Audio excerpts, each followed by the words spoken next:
Without doubt, you know the brand Supreme and Supreme's products.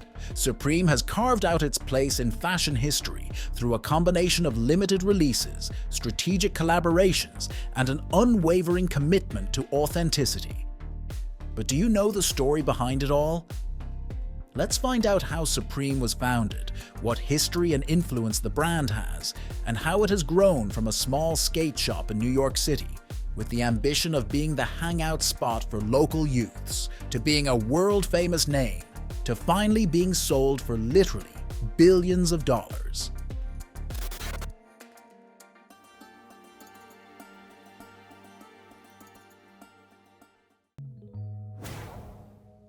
It all began in 1994. At that time, the corner of Lafayette Street and Prince Street in the heart of New York City was starting to get restless. In those days, Lafayette Street wasn't the commercial thoroughfare it is now, so kids from the boroughs and from New Jersey, Long Island, and upstate could gather without having to worry about being hassled by the cops or encroaching on the upscale businesses that now dot the neighborhood. Supreme launched in 1994 when designer James Jebbia opened an unassuming skateboard-cum-clothing store on that street. In the early 1990s, James Jebbia was a burgeoning fashionista in New York City's underground scene, who worked his way up the ranks at Parachute and opened the proto-streetwear stores Union NYC and Stussy, the latter with surfer and surfwear pioneer Sean Stussy. Then, with Stussy leaving the retail game, Jebbia was looking for his next big move and found it in a storefront on Lafayette Street. The store stocked a curated selection of skateboarding gear, apparel, and accessories, sourced from both established brands and up-and-coming designers. The small inventory was at first due to the fact that James did not have the necessary financial means to purchase large amount of goods. He was also afraid of being stuck with an unsellable stock if it turned out that the customers did not like something. The small numbers helped create an interest, but with the popularity came a new problem. The merchandise sold so quickly that sometimes people would come into an almost empty store and wonder, is this the store people are talking about?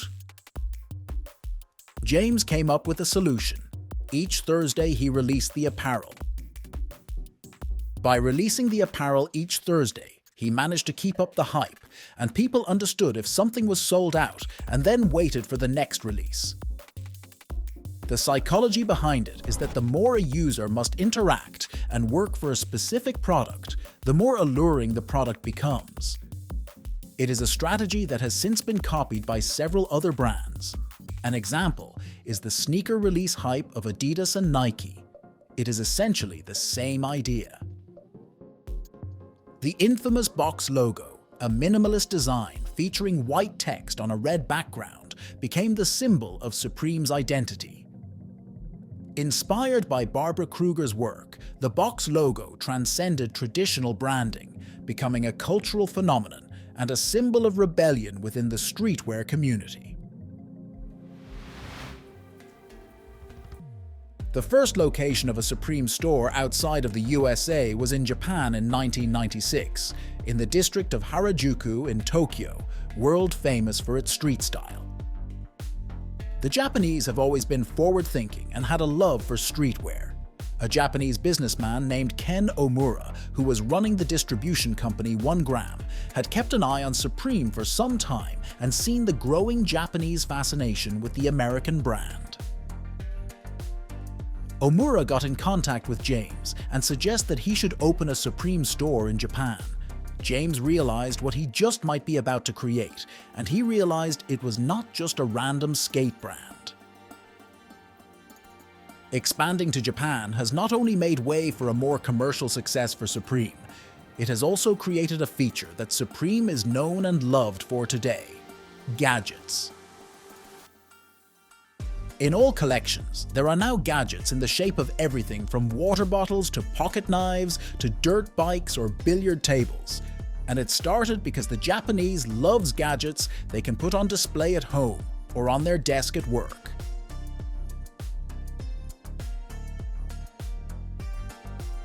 The early 2000s marked a period of rapid growth and expansion for Supreme.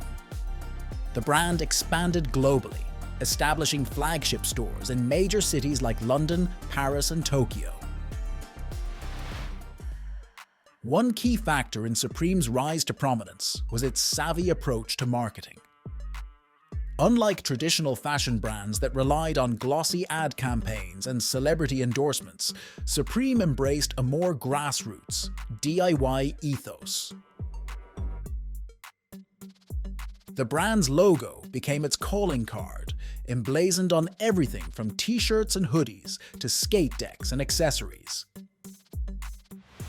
Supreme's collaborations played a pivotal role in its cultural impact, partnering with luxury brands such as Louis Vuitton, Nike, North Face, and Levi's. Supreme bridged the gap between streetwear and high fashion.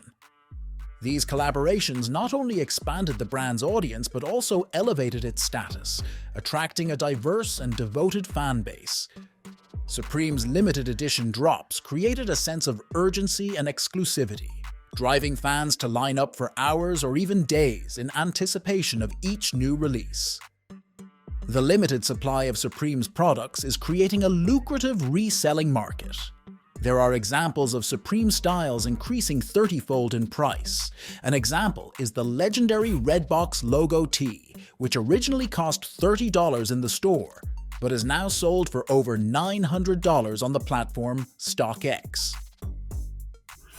Other crazy examples of prices that have gone through the roof is the Supreme and Nike Blazer collaboration, which had a retail price of $150, but skyrocketed to $800 on the reselling market after pictures of Kanye West wearing them were leaked. An even more crazy increase is the price of the teal Redbox logo hoodie. Originally costing $150 in the Supreme stores, it rose to a swindling resale sum of $3,500 after Tyler, the Creator, wore one in the She music video.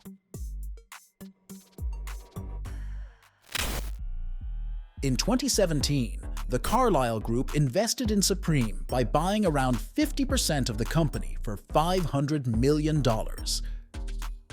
That created an estimated market value of around $1 billion of Supreme as a company and brand. If that sounds insane, it will become more insane still. Already a few years later, VF Group, the company that owns the North Face and Vans, purchased Supreme for a staggering sum of $2.1 billion. At the same time, Supreme has faced its fair share of controversy and criticism.